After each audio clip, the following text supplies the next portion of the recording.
मैं सुभाष सिंह कुशवाहा आप सभी मित्रों को नमस्कार, आदाब, सलाम, नमो बुधाय, जय भीम। बिहार पंचायत राज अधिनियम 2006 की धारा 106 ग्राम कचहरी के कानूनी अधिकार क्या क्या है। धारा 106 में जो आईपीसी 1860, इंडियन पैनल कोड 1860, भारतीय दंड संहिता 1860 के अंदर 40 दफा पर कार्रवाई और सुनवाई के लिए ग्राम कचहरी की जवाबदेही बिहार सरकार ने तय किया। और ग्राम कचहरी के प्रमुख सरपंच होते हैं और पंच होते हैं। पंच और सरपंच के द्वारा जो न्यायालय लगाया करके गांव गरीब किसान मजदूरों के बीच से छोटी छोटी विवादों को लेकर के समाधान के लिए जो न्यायालय जाना पड़ता था, वह न्यायालय गांव में ही स्थापित किया गया है। और हमारे सभी माननीय सरपंच बखूबी गांव के छोटे छोटे विवादों को अपने न्यायालय से निष्पादित कर रहे हैं। इसी क्रम में आज हम चर्चा करेंगे धारा 174 यानी दफ़ा 174 किस परिस्थिति में सरपंच साहब लगाते हैं अपने ग्राम कचहरी में। जो मुकदमा गांव गरीब किसान मजदूर के लोग करते हैं, उस मुकदमे में बातों को हिसाब से दफ़ा लगाया जाता है। तो दफ़ा 174 कब लगाया जाता है, जो जरा इसको हम लोग आईपीसी 1860 क्या कह रहा है। धारा 174 लोक सेवक का आदेश न मानकर गैर हाजिर रहना। लोक सेवक हमने बताया है कि सरकारी सेवक और लोक सेवक दोनों का मिश्रण को आप ठीक से समझ लें तो सरकारी सेवक जो सरकारी नौकरी करने वाले लोग हैं और इसी में से कोई बोर्ड निगम बन जाएगा तो वह हो गया लोक सेवक। आप कोई प्राधिकार बन गया, गठित हो गया, जिसको न्यायालयिक पावर हो तो वह लोक सेवक हो जाता है। यानी जहाँ जजमेंट होता हो और वह पदाधिकारी को लोक सेवक का दर्जा रहता है, बाकी सरकारी सेवक अलग हो गया।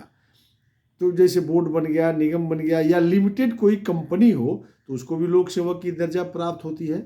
तो यदि किसी लोक सेवक का आदेश है और उसको नहीं मानकर गैर हाजिर रहना, हम नहीं मानते हैं, उसके आदेश को आप इग्नोर करते हैं, तो इस स्थिति में यह दफा लगेगा।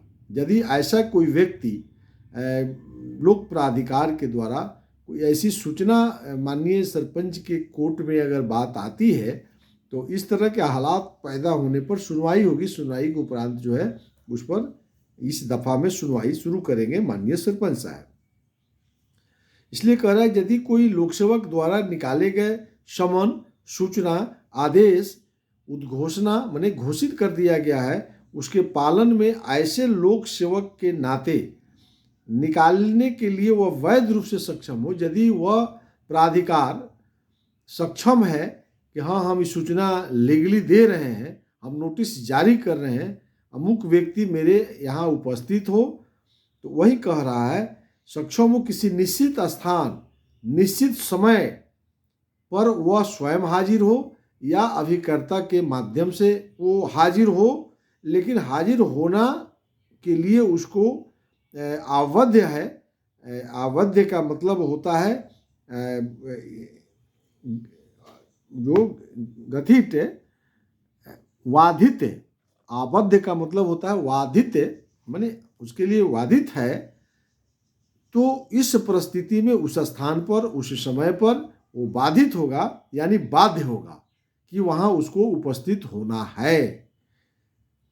अगर उसको लोप करता है, लोप शब्द दिया है माने न रहने का बहाना बनाता है, नहीं पहुंचा, तो इस परिस्थिति में जो है ग्राम कचहरी दोनों पक्षों को सुनेगी और सुनवाई के बाद में अगर सत्य पाया जाता है तो इसमें जो है सरपंच के न्यायालय को ये अधिकार है कि 1 माह तक का वो जेल की सजा सुना सकेगा, 1 माह का कारावास का सजा सुना देगा, अथवा 500 रुपया दंड कर देगा, या दोनों कर सकता है।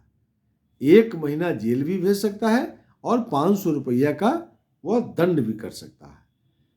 फिर यदि समन, सूचना जो क्या अगर न्यायालय में घोषणा हो जाता है, माने वह लोक सेवक के माध्यम से या अभिकर्ता को आना है, या सदा कारावास से जिसकी अवधि 6 माह तक की हो सकती है, तो बावजूद अगर अवहेलना करते हैं तो यह 6 माह तक चली जाएगी या जुर्माना 1,000 रुपया भी हो सकता है।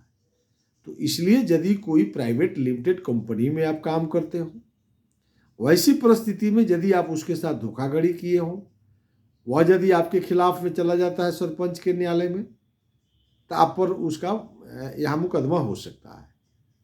यदि कोई भी लोक सेवक स्थानीय प्राधिकार है, वो अगर आप उसकी अवहेलना करते हैं तो वो आपको ग्राम कचहरी में घसीट देगा। तो इसलिए इस सब छोटे छोटे चीज़ों से बचना चाहिए। तो गांव गरीब किसान मजदूरों को जानकारी के लिए कि आईपीसी एक्ट जो बना है 1860 के अंतर्गत, जो भारतीय दंड संहिता है, जिसके तहत जो है गांव के लोग जो है कोर्ट कचहरी में जाकर के वकील रखते हैं, मुकदमा लड़ते हैं। तो उसमें से 40 दफ़ा को सरपंच के जिम्मे दे दिया गया कि गाँव में बैठ करके आप गांव के न्यायालय से फैसला कर लीजिए। आशा है इस बातों को आप सबको जानकारी आप तक पहुंचाए हैं। आप सबका जो है सुनने के लिए आपको और शेयर जरूर करिएगा, क्योंकि ज़्यादा से ज़्यादा हम लोगों तक पहुंच सकें इस बातों को लेके। इस बातों को ले जाने से यह लाभ है कि गांव गरीब किसान मजदूरों के लिए परमपिता महात्मा गांधी जी ने जो सपना देखा था कि गाँव की सरकार जब अपनी होगी तब ग्राम स्वराज की स्थापना होगी, माने गाँव की अपनी सरकार, ग्राम स्वराज की स्थापना होगी, तब जाके गांव में अमन चैन कायम होगा। यह सपना को साकार करने के लिए तत्कालीन प्रधानमंत्री 88 में राजीव गांधी जी ने बिल लाया था।